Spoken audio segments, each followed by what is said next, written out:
Grand Rising, everyone, and welcome to Poetry on the Patio with Pleiades. We are here today on July 3rd, 2025, recording for, I think it's July 7th, which is the Monday.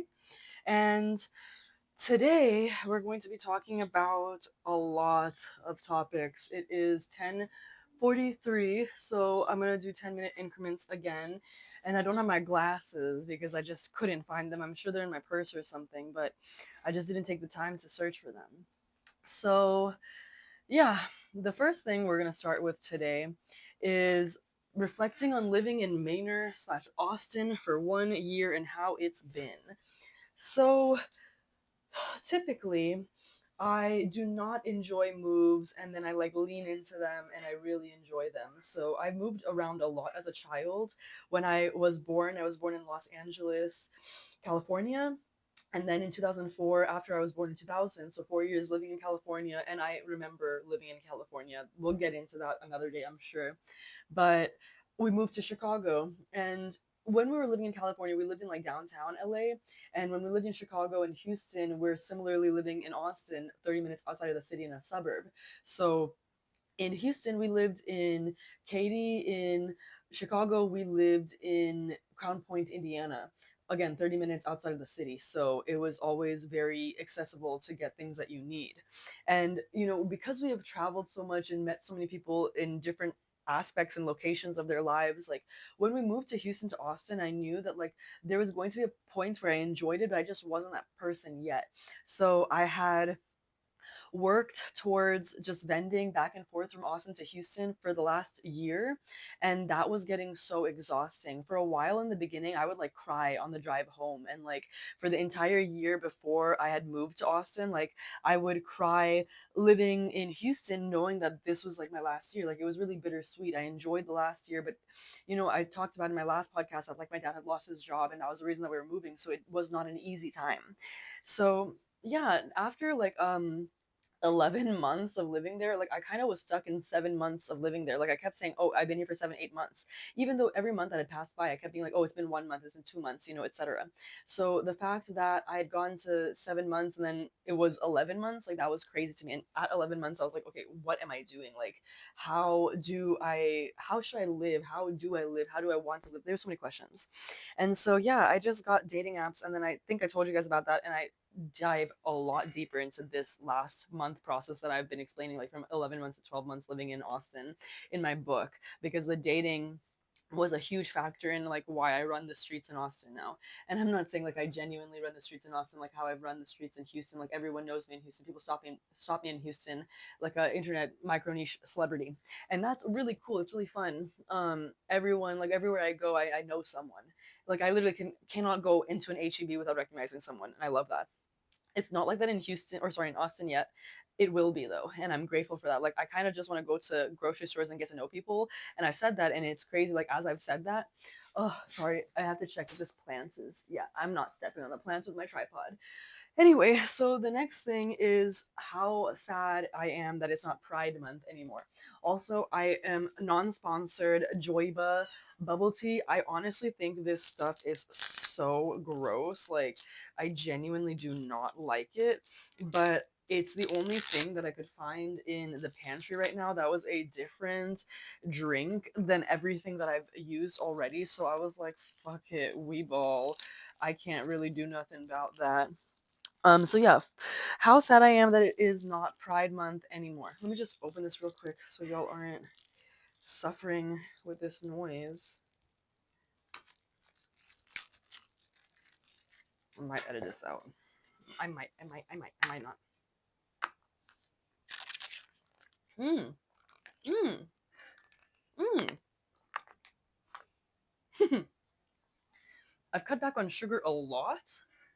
I've stopped having like regular chocolate and now I just have dark chocolate, so that is really good. Remember last time I just said that it wasn't good. I guess I'll be drinking those. Wow. So yeah, I'm really sad that it's not Pride Month anymore. Like I had a really genuinely amazing Pride Month this year. Like I really leaned into myself and allowed myself to explore certain things that I will continue to explore. So like it really opened avenues and unpacked certain things for me. um I got to explore in ways, especially sexually, that I have not experienced before in my life. So it was genuinely really experimental. It was really fun. I sorry. It's just dating is so hard, and like I have flashbacks of all of these things and all these people. Pride Month. Very, very sad that it's not Pride Month anymore. And we will talk more about pride things, about gay things, about queer things, because that's what this podcast is about. So I have to communicate with one of my friends about this, but I am moving on to the next portion of the podcast where I am focusing on single artists. Like, if you are a band or if you're like a group of people, more than one, I literally only have two mics. So if you're watching this right now, first of all, thank you, but I will not be accepting you until I figure out my situation. Like I'm the host. I have to make this a space that's comfortable and convenient, and like I'm curating it. So as I'm building my podcast up, like this is my fifth episode, I have to make it accessible for other people. I don't want to cause problems for other people. And of course, like when I make an interview, a new one, there's going to be problems that I have to troubleshoot. And like it's gonna set some precedents for the second and third interview and so on, right? So yeah, like I'm grateful that I have people that I want to interview and I've talked to them about it and like they're on the same page as everything, but I do want to make it known, like if you're watching this especially and you want to be on my podcast, like you have to be my friend. You have to, like, what a friend is. Like y'all, like everyone has a different definition for what a friend is, but my expectations of a friend are they are kind to me, they are funny, friendly. I don't know. There's like a lot of expectations that I have. Like I expect my friends to stay in this character that is genuine and generous to me. Like I give a lot, so I do expect my friends to be giving a lot. Not every single one of them, but that still means that like even if you're unable to give, like you help me protect my nervous system because those are the voices I want to bring to the world. I'm just saying that because know who you are before you come to me, or else we're about to get into some issues real quick. And I hate to say it like that, but again, I'm the host curating the space, and it has to be like a conversation, It has to be something that y'all can come to me with, and we can uplift the universe and not like just keep it mediocre. I'm not trying to just like stay on the level playing field. I'm not saying that there's like a pedestal to stand on and that like there's people better than others, but I'm saying that like again I hold my friends to a standard and I'm allowed to. We all are. We should not just choose our friends out of convenience. We should choose our friends out of love. Anyway, I have 2 minutes before I have to break this down for a second. Honestly, I don't even know if I've pressed record, and that is always a problem for me. Yep, I pressed record. I have to edit that out. Okay. This is going to be a lot of fun editing. I've been editing more and more. I've been getting better at editing, and I've been giving myself more time for editing. So, another thing that I wanted to reflect on is vending.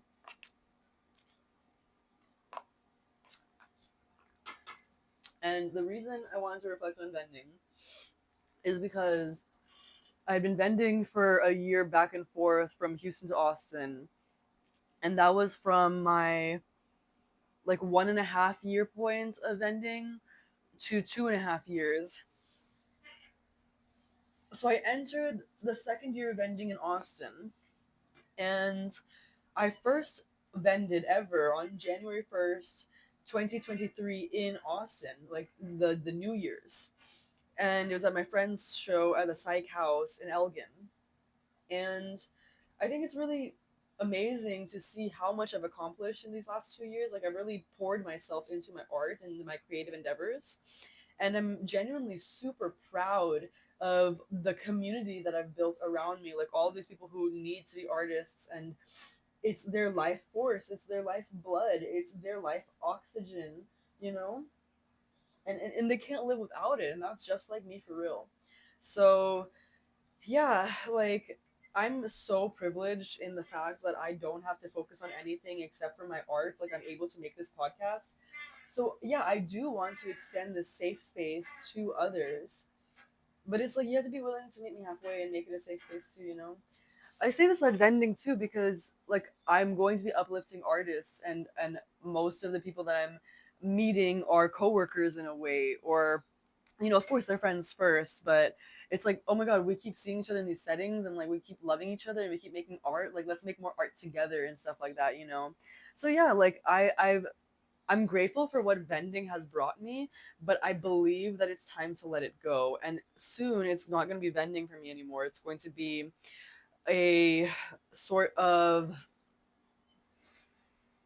it's going to be merchandise instead, because Pleiades is coming out with a music album. I'm coming out with the album in a couple of months. I don't really know how it's gonna go. I know that next year I want to be at Razfest, which is my friend Free Hums's um, R&B jazz indie festival, which I think is awesome because I'm an R&B indie rap, or sorry, I think I said that wrong. He's doing like an R&B jazz rap festival, and I'm like an R&B indie rap and a jazz. So I think like I can fit in pretty well, and it can be cool. But yeah, I think it's perfect for like what they want and what they need. And yeah, I think like that's the transition. Like I'm about to be things are about to change for me in like art ways. Like,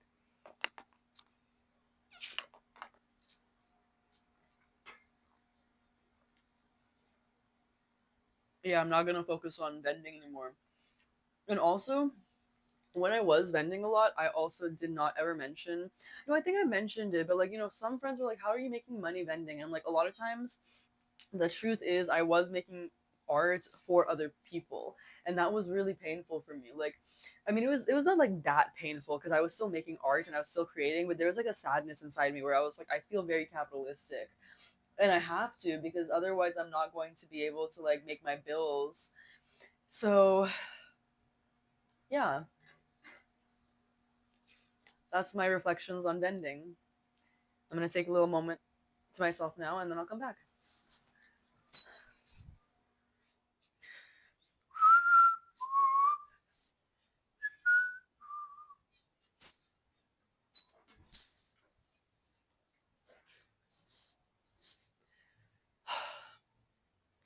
This.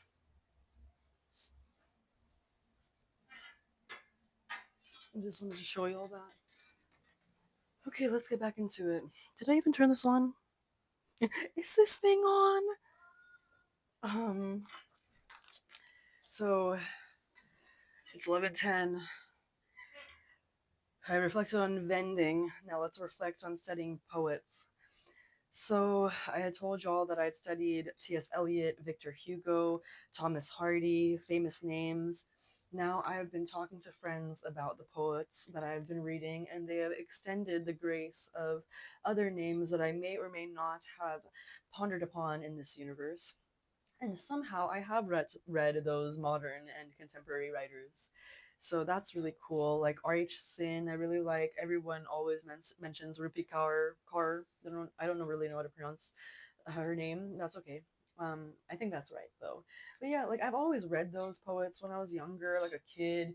Now that I'm older, I'm trying to get into like longer sonnets, maybe even Shakespeare, stuff like that, and become this version of myself that is shaped by the entirety of human history.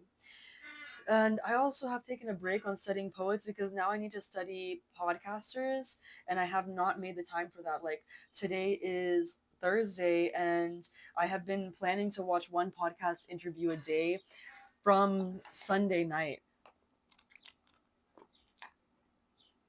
because that was the day before my podcast upload on Monday. And so I wanted from Sunday to Sunday, which was the date of my first interview. No longer, unfortunately. But yeah, from Sunday to Sunday, I was supposed to watch one podcast a day, so I would have 7 podcasts. So today I need to like watch 4 or something. That's okay. I will make the time for it. And I will have ideas for questions, because for some reason, if there's a will, there's a way.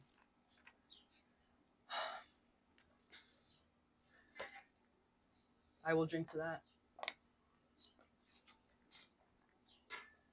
If there's a will, there's a way. It's crazy how different this tastes now that I have quit so much sugar, and I like take time. I make sure not to have ice cream every day, we have a lot of ice cream at home. We did from my surgery in February, and so I had really been struggling with how much ice cream I was eating. And now that I'm in my bulk and cut, I'm more aware of it, and that's great. Um, so I wanted to talk about making the unnamed names. So I have a friend named Joaquina. Y'all have probably heard about them. I talk about them a lot on this podcast, actually, and they will one day be on this podcast. And yeah, the reason I bring up Joaquina a lot is because they really empower me, just by being themselves, and like I learn a lot through watching them exist, and I'm very appreciative of that. I also think Joaquina and I challenge each other, so we remind each other of certain things and bring certain things up that might have been missed, that the other one might have missed.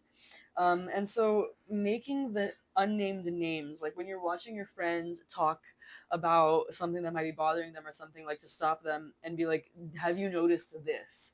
Because maybe they have not named it. And like, let's say, something similar, simple. For example, anxiety. So when you're having anxiety in a situation, maybe like let's say that your anxiety is so tense, it's so bad that it's causing a rift between you and your friend. And obviously it depends on your friend and their safe space as well. If they're not a safe space, they may not be equipped to handle this. But if they are a safe space, they can take your nervous system issue, not deflect it, not project it, and not hurt you, but protect it. And see that you are having your own moment and see that they can have their own moment separate from you. And it doesn't have to clash. It doesn't have to be like, oh, well, you just are feeling anxious right now, or you named your anxiety right now, and I am now anxious with you. No, it's nothing like that. It's like, oh, well, I see your anxiety, and maybe I am anxious right now, but my anxiety is not an anxiety that I need to name. I'm going to make this moment about you because I love you and I'm your friend. And so, yeah, that's like making the unnamed emotion of anxiety names. And in that way, you can take control of the situation, not in like a negative connotation, but control the situation in a way that you can ease the tensions instead of making the pain doubled because you're sharing it with a friend. You make the pain halved, just like how we need to make joy doubled. Instead of when you see your friend having joy, like let's say they're in a relationship, and you're like, that should have been me, like stop that right there, double the joy. Be like, oh my god, I love your love, I'm so glad that happened for you, and you make me remember that love is real. That's the way that I want to live.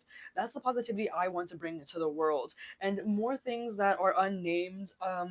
Joaquina and I have been saying like this would have shaped anyone recently, because when I was on my Instagram stories, I was talking about how all three of my band directors, or like the ones that I recognize, remember the most, I'm not going to say their names because the other band directors were just like weird and mean to me, but these three guys said, I love you, and they all winked at me. And I'll take it. Like, I don't know why they said it, but like, I said, I had been thinking about it a lot, especially since my childhood.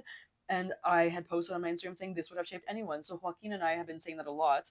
I also noticed Joaquina says dark a lot.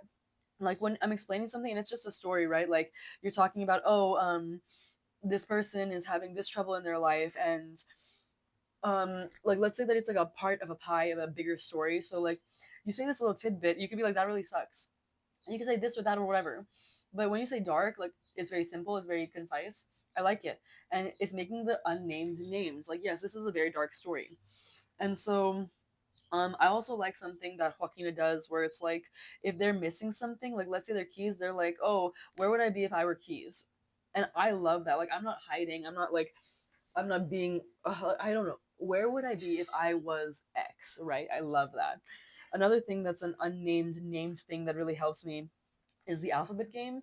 And I do this for my friend Michaela back in middle school and high school, where if you don't remember something, let's say like someone's name, like let's say someone's name is like Francois, and you're like, oh, it's like a French name, it's this name that I can't think of, and you're like, oh, what is it? Like, and you're thinking of all these other French names, and they're getting like closer and closer maybe, and so then you're like, ah, baka, the, f, and you get to f, and then you're like, Francois, the alphabet game. It really helps me. And that's making the unnamed names, because you're naming the letters in these words. And then once you figure out the name of the name that you're looking for, or not like even the name, like maybe it's a word, you hit that letter in the alphabet. And it doesn't work all the time, but it's more about what is unnamed, making it named. I also feel that way about memory. Like my memory is context based. So I feel as if when it comes to like jogging my memory, there's certain things that like are in my psyche deep down that might take weeks or months even to remember, like days specifically of what happened when, because everything is in my mental. Again, I will talk more about that one day. We have like a couple episode ideas in the future, but yeah, I do want to tell you all how I have an eidetic memory or a photographic and how it works for me particularly. Also, yeah, so bringing things to the psyche, naming them, it makes it less scary, you know? So, like, that has been the same with anxiety and dating for me, like, just identifying certain things.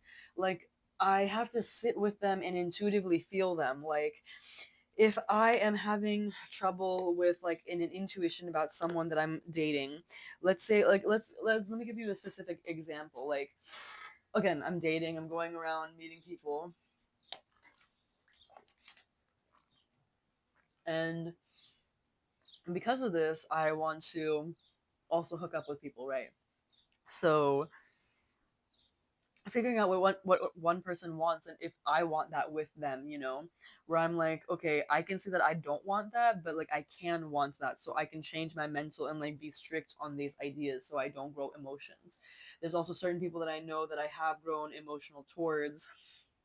When it was just supposed to be simple. So yeah, that's a struggle because you didn't know, it was not named. So, you know, recently, intuitively, I've been like, okay, I know this person is in an open relationship or something, and I just want to hook up with them. I will tell them, yeah, okay, I'm down for that as well, bet, whatever, right? And then they don't tell me more information. Like, it is their responsibility to, but since they won't give me the information that I need, and also that they need to provide for me respectfully, responsibly. I'm like, okay, fine. Like I already intuitively know. I trust my intuition so much that I know every factor of the situation, even if like the words can't match it. Because intuition is like a feeling, right? Typically, it's nebulous, and you see this nebula, and the nebula is like perfect, and you're like, I'm trying to explain this nebula, but the words are concrete. So you're explaining this nebula, and no one gets it, but then you have seen it already. So when it happens, you're like, I've seen this already. No one will believe you, but the ones that will. So yeah, I think that way with intuition, like I see the nebula as clear as day, and if I can get the words and then have my friends even glimpse of the nebula, or the people that I talk to on the podcast or whatever, they can see what I'm building. And that is awesome. That's more about making the named or unnamed named. That's like, oh yeah, this nebula is unnamed. Now let's try to name it. Okay, in the next 10 minutes, we're going to talk about what is next for next week and probably some more stuff. But for right now, we're going to take another little break. All right, so this is the last 30 for the 30 minutes. It is now 11:54. I somehow found my glasses. Oh, I forgot my drink. BRB. You can still hear me though. Isn't this crazy? Like, wow, I'm so far away and we can still hear me. Wow, I'm in my house and you can still hear me. And I'm back outside and you can still hear me. Isn't that crazy? Wow. Okay, let's get back into it because we only have 10 more minutes. Um, episode 5, I was talking about, yes, making the unnamed named. So actually, that was the last for this podcast portion. Now we're going to talk about what is happening next week on episode 6.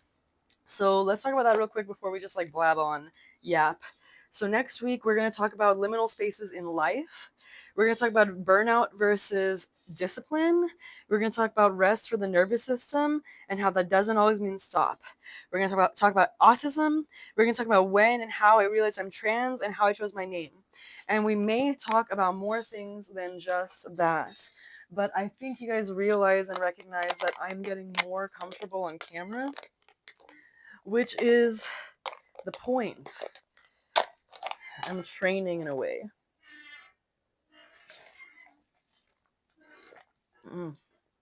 Also, listen to this. This tastes so bad.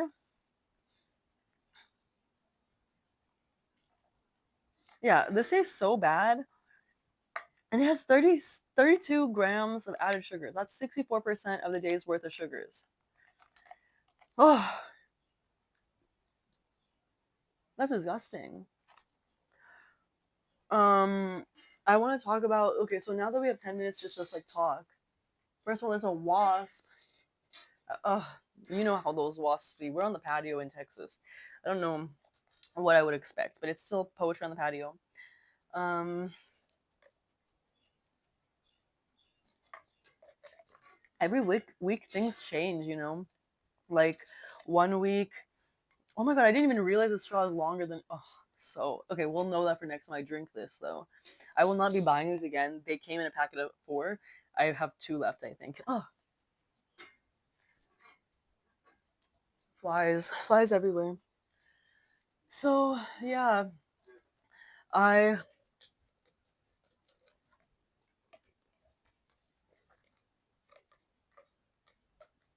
oh oh no, oh that sucks.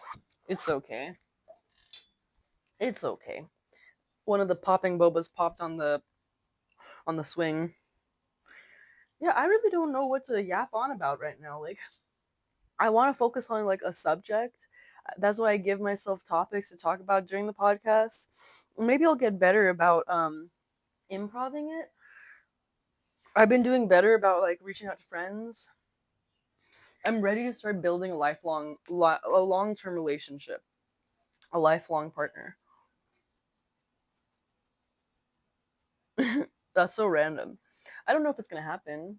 Like, look at these guys. These two besties are lifelong partners,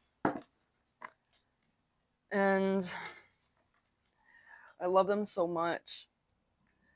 They really just hang out with me when I do my podcast, you know, and they know what I need. Plants, like, you know, when you lay on the ground and you have floor time, you rest with the plants. And you rest with the bugs and you rest with the creatures and you get connected to nature. And that's important to me because I feel so much more grounded and rooted these days. And my plants look so happy. Like, look, they're outside and they're like freaking thriving. I've had them for like a month and they're doing just as good as they have been. It's just what I want to talk about.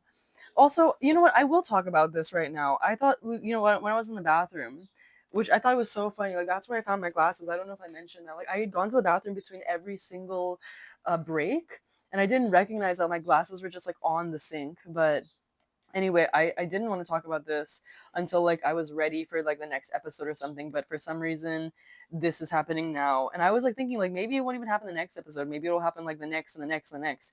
But nope, it's happening now. But like the other day I gave one of my interviewers the homework of listening to 2 of the podcasts before they were on my podcast. And their roommate walked in and it was so sad because their roommate had started to basically talk crap about my podcast while I was like on the sofa and then on the TV. So like they clocked that I was on the sofa, clocked that I was on the TV, and then start spewing hate. And I'm basically just like, well, that wasn't very nice. Like this is something because they basically said like, oh, why do you even have a podcast? Like podcasts are so basic. Everyone has a podcast. You don't need a podcast. You shouldn't have a podcast. Basically, like even if those weren't the exact words they were saying, that was the sentiment they were doubling down on and like coming into their home with. And I was like, yes, I'm grateful that you guys are taking care of me and like giving me a space to stay, but I'm feeling very tense now and my nervous system does not feel good and my nervous system did not feel good for the rest of the day. And until I had gone to get my oil changed the next morning and driven back to Austin, and on my drive back to Austin, I just screamed because it was just so exhausting and like no one stood up for me except for myself. And you know, if I wasn't strong enough, I wouldn't have stuck up for myself. And like I would prefer people to be on my podcast who would stick up for me because those are the voices I'm trying to uplift. And so yeah, I mean, it sucks that I have to be so honest, and I don't know if it sucks that I have to be so honest. I just think it sucks that these things happen. It sucks that people are mean sometimes. It's dark. That's dark. You see how we can just name the unnamed and like move on and it can become easier? We can talk about more things in life.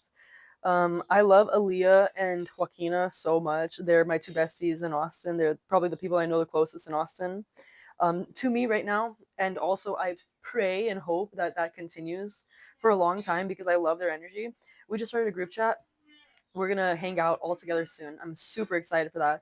We call it Girls' Night, even though two of us are trans. Um,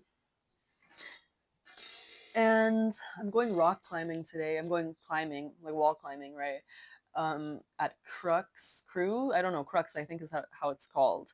And I'm really excited. Oh, that's gross. Ew. Ooh. The dirt on the straw. Um, like I'm not gonna drink it anymore. There, it's empty, but it's gross. Um, so yeah, I'm excited to go rock climbing. I haven't gone rock climbing in probably like more than a year, and I am stronger than I have been before. So I feel like my body will be more prepared for it this time.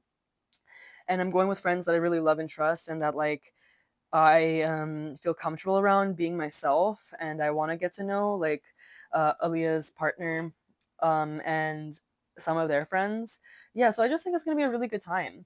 And I wrote Aaliyah a love letter yesterday, and that was really fun. I love having a friend that will make you feel the need to create.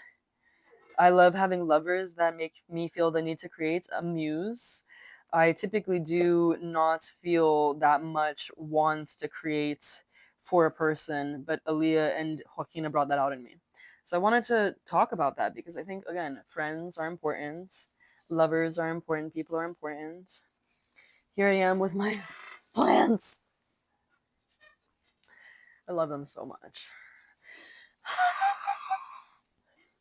I think this is an energy exchange. They're giving me my energy and I'm giving them mine, or whatever, right? Yeah. Hello, friends. My cordyline, and my dracania. I don't know. I'm very happy that they're mine. My family does water them sometimes by accident, but I keep that into mind and don't overwater them. And so, all these things that I'm saying, like, people can think that it's just me just like talking crap or something, but like for me, this is processing. I told you about like journaling and stuff like that, and like even talking about the plants in this way, like it regrounds me, it reroots me. And I think it gives that same energy back to the plants. And I think that's so important to have a relationship with nature. It's important to have a relationship with everything, to be honest. Like, you have to have a relationship with your phone or social media or your friends, your neighbors, your partners, your plants. And yeah, now that I've like rooted with my plants, like, I remember them when I'm gone and I'm like, oh, I have to take care of my plants. I love them so much. I don't know what I would do without them. Like, I literally have this one fern. In the last minute of this podcast, I'm going to talk about my fern and then we're going to do closing remarks. Yeah, so I have this one fern that's in my bathroom, and the day that I was going to the Palestinian benefit show, the Huria Fest that I told you guys about, where I was wearing that dress and I'd met Joaquina. Maybe I didn't tell you guys about that, but anyway, that specific day I was wearing this green dress. I post about it on my Instagram story because it is an intense, insane dress. And I post it everywhere actually, like TikTok. I'll probably post it on YouTube, etc. And that insane dress, like I was so what was I talking about? I was so anxious. Oh yeah, my fern. I was so anxious, and then I'm sitting here with the plants, my fern. I was sitting with all my plants in my bathroom, and I've been like noticing that I've been going to my bathroom naturally as a safe space because all my plants are there. I did not realize. I realized post going there time and time again, and now I realized, oh yeah, that's why I go there, and like I seek that safety out with my plants. And yeah, this specific day was probably the day that I'd realized because my fern had literally been moving. Like there's no wind in my bathroom. And like yes, plants move and they change and go with the wind and they go with the air and the sun and the water. But this plant moved towards me while I was crying and it like petted me. Like I'm literally down here in the fern like and I feel it and I look up and I see the fern and I go crazy because I've been building this relationship with my ferns, not just my ferns, my plants in general. And to have that response, like it made me sob even harder than I was already sobbing. And so, yeah, like I told you, these podcast days, they're like a moment of processing and it's really hard to record, but I'm genuinely like, if there's a will, there's a way. So, in the last minute, you guys know what I'm here to do. Please be party people and they mamas. Thank you so much for joining me with Poetry on the Patio with Pleiades for episode 5. 3P, here we are. We're creating something, we're building something. And every day that we wake up with fresh, new baby eyes is another opportunity to change your life, to take a forward momentum, to take steps, to fold timelines. Every day is an opportunity to hydrate, to take care of yourself better, to exercise, to hang out with your friends, to educate yourself, to participate in your hobbies, to give back to the world, to engage with plants, to build relationships. Every day is a new day to create some art, to dance in the rain, to watch my podcast. And with that, I better be seeing y'all on those YouTube shorts, TikTok, Instagram, Facebook, anything. Find me, comment, like, subscribe. I love you. Until next time, you have a great rest of your week.